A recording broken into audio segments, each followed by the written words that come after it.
आलम साहब से बात हुई थी मेरी। वो कौन है? स्काई टावर प्रोजेक्ट जिस कंपनी के लिए हमने बनाया था उसके मालिक हैं वो। दुबई में मिला था मैं। होटल तैयार हो गया है और कंप्लीट डेकोरेशन भी हो गई है। उनकी तरफ से हमें दुबई आने की दावत भी है। मेरे ख्याल में हम दोनों को वहां जाना चाहिए, अच्छा रहेगा। ओनर, मैं शायद दुबई नहीं जाऊंगी, मेरा वहां कोई काम नहीं है। कैसे हो सकता है ये? वो तुम्हारा प्रोजेक्ट था, तुम्हारी ही वजह से तो वो प्रोजेक्ट हमें मिला। परवाह नहीं है मुझे, मैं ये प्रोजेक्ट नहीं चाहती। जो कुछ मैंने दुबई में कहा था इसलिए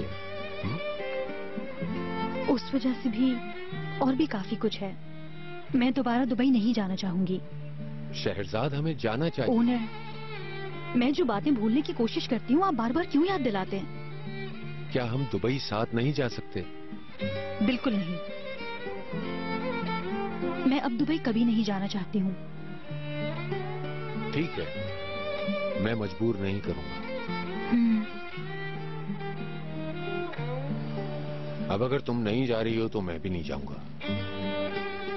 क्या मतलब? जो आपने होटल बनाया है उसकी ओपनिंग पे आप नहीं जाएंगे? तुम्हारे बगैर मेरा वहां क्या काम है? तुम नहीं जा रही हो तो मैं क्या करूंगा वहां? ये तो आपका काम है ना। मुझे लगता है कि तुम अगर मेरे साथ ना हो तो मुझे सांस नहीं आता शहरजाद। तुम मेरी जान हो, जिंदगी हो।